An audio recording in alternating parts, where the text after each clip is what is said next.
भारतीय जनता पक्षाचे काम समाजात बुद्धिभेद निर्माण करणे तर राष्ट्रीय स्वयंसेवक संघाचे काम एखाद्या गोष्टींवर ताबा मिळवणे आहे। आपला स्वाभिमान आपली भाषा, धर्म, लिंग यात नाही तर इतिहासात आणि कर्तृत्वात आहे। आपला ऐतिहासिक आणि सांस्कृतिक वारसा आपण समजून घेतला पाहिजेत असं मत काँग्रेसचे प्रदेशाध्यक्ष हर्षवर्धन सपकाळ यांनी व्यक्त केले। काँग्रेसचे माजी आमदार मोहन जोशी यांच्या संकल्पनेतून काँग्रेस पक्षाच्या ज्येष्ठ नेत्या व यूपीएच्या अध्यक्षा खासदार सोनियाजी गांधी यांच्या वाढदिवसानिमित्त 21व्या सेवा कर्तव्य त्याग सप्ताह उपक्रमाचे आयोजन 2 ते 9 डिसेंबर या कालावधीत करण्यात आले आहे। याचं उद्घाटन एस.एम. जोशी फाउंडेशन सभागृह नवी पेठ येथे करण्यात आलं। काँग्रेसचे प्रदेशाध्यक्ष हर्षवर्धन सपकाळ यांच्या हस्ते याचं उद्घाटन झालं। कार्यक्रमाच्या अध्यक्षस्थानी ज्येष्ठ गांधीवादी विचारवंत व माजी आमदार उल्हास पवार होते। यावेळी कार्यक्रमाचे आयोजक आणि प्रदेश काँग्रेस पक्षाचे वरिष्ठ उपाध्यक्ष मोहन जोशी, माजी गृहराज्यमंत्री रमेश बागवे, काँग्रेस शहराध्यक्ष अरविंद शिंदे, संजय बालगुडे, श्रीरंग चव्हाण, कैलास कदम, अविनाश साळवे, सुनील मलके, वीरेंद्र किराड, चंद्रशेखर कपोते, आमिर शेख, हनुमंत पवार, अविनाश बागवे, काँग्रेस महिला शहराध्यक्ष स्वाती शिंदे, युवक काँग्रेस अध्यक्ष चेतन अग्रवाल, सौरव अमराळे, लता राजगुरू आदी उपस्थित होते। सपकाळ म्हणाले, महात्मा गांधी यांना आपण राष्ट्रपिता म्हणतो कारण हा देश एकसंध कधी नव्हता, पण गांधी यांनी भारत नावाचे स्पंदन निर्माण करून राष्ट्र नावाची संकल्पना सर्वांच्या मनात रुजवली। भारत या संकल्पनेला जन्म देण्याचे महत्त्वपूर्ण काम गांधी यांनी केले। राजकारणात सध्या सेवेचे नाही तर मेवा मिळवण्याचे खटाटोप सुरू आहेत। सेवाच्या मागे मेवा आहे की भय आहे हे तपासून पाहिले पाहिजेत। जेलमध्ये गेल्यावर माणसाचे मानसिक संतुलन बिघडते कारण तिथे डांबून ठेवले जाते, कोणते स्वातंत्र्य मिळत नाही। त्यामुळे काँग्रेसने देशाला स्वातंत्र्य दिले हे समजून घ्यावे। उल्हास पवार म्हणाले, पुणे हे सुशिक्षितांचे शहर असून लोकांना काँग्रेसने काय केले हे माहिती नाही असे नाही। धर्मांधता आणि जातीयवाद याचे विष मोठ्या प्रमाणात सध्या पेरले गेले असल्याने लोकांना कोणते भान राहिले नाही। भाजपच्या काळात अनेक गोष्टी नामशेष करण्याचा प्रयत्न जाणीवपूर्वक केला जात आहे, हे जनतेच्या समोर आले पाहिजेत असंही ते म्हणाले। मोहन जोशी म्हणाले, काँग्रेस प्रदेशाध्यक्ष हर्षवर्धन सपकाळ यांनी राज्यात नगरपालिका निवडणूक पार्श्वभूमीवर झंझावाती दौरा करून 65 पेक्षा अधिक जाहीर सभा घेतल्या। मुख्यमंत्री यांच्या विरोधात कोणी बोलण्याची हिंमत करत नसताना त्यांचा पर्दाफाश करून खरा चेहरा लोकांसमोर आणला। पक्षात संघटन बांधणीमधून काँग्रेस कार्यकर्त्यांना नवसंजीवनी देण्याचे काम हर्षवर्धन सपकाळ यांनी केल्याचं मोहन जोशी यांनी म्हटलं। आता पुणे शहरामध्ये जपानी गार्डन असेल, 100 उद्यानं दादा, 100 उद्यानं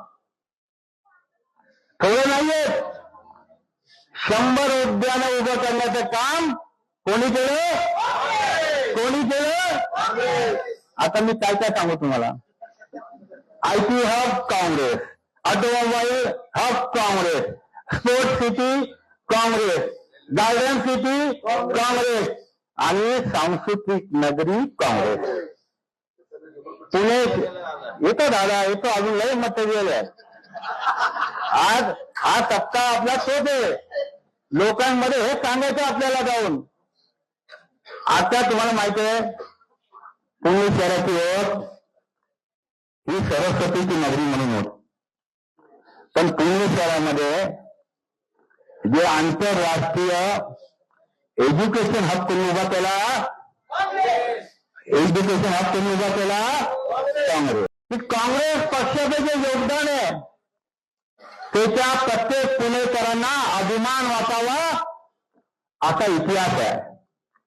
या ग्लोबल पुण्यासाठी आधी केलं आणि मग सांगितलं, हे काँग्रेसचं वैशिष्ट्य आहे।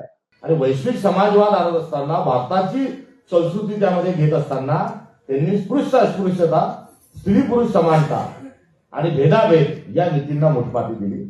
आज या 3 तत्वज्ञानाच्याच आधारावर राष्ट्रीय स्वयंसेवक कार्यरत आहे। भाजप देखील त्याचा कित्ता हा कुठेतरी गिरवत आहे।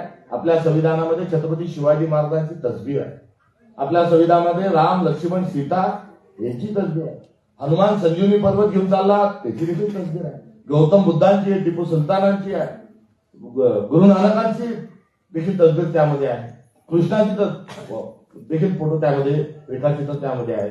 आणि या सर्वांचं समावेश आणि एक संगम हा आपल्या संविधानात झाला आहे आणि ते संविधान निर्माण होता कामा नये म्हणून राष्ट्रीय स्वयंसेवक संघ हा निर्माण झाला। एकीकडे संघ निर्माण झाला आणि दुसरीकडे मोहम्मद अली जिन्ना यांची मुस्लिम लीग निर्माण झाली। मुस्लिम लीगचे आणि राष्ट्रीय स्वयंसेवक संघाचे तत्वज्ञान एक स्वरूपाचं होतं। आपण वेगळं झालो, आपण आपलं संविधान निर्माण केलं।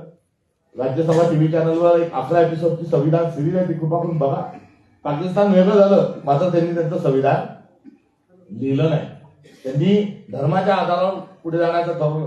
पुढे अजून जे नियम आहेत ते त्यांनी काही बदलले नाही आणि आजही 22 परिवारांचाच कंट्रोल हा पाकिस्तानवर आहे.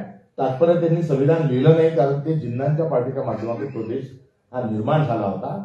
आणि आज त्याच्यामुळे त्या देशामध्ये वारंवार ज्या लष्करी ज्या कारवाया होतात की तुम्ही आता उभं गुट खुर्चीवरून मला बसू दे, आज उद्यापासून मी पंतप्रधान, मी प्रेसिडेंट, हे जे पाकिस्तानमध्ये होत आहे आणि भारतात होत नाही, याचं कारण केवळ आपलं संविधान आहे. आणि ते निर्माण करून जे कार्य झालं तेच आता राष्ट्रीय स्वयंसेवक संघाला भाजपच्या माध्यमातून ते मोडून काढायचं आहे. आणि त्याकरता माणसात भेद, जातीमध्ये भेद हे निर्माण करण्याची जी जुनी कारवाई होती, अलीकडच्या काळात त्याला प्रोत्साहन मिळत आहे किंवा त्याला लोक बळी पडत आहेत, असं मला काहीतरी एक या ठिकाणी म्हणू द्या.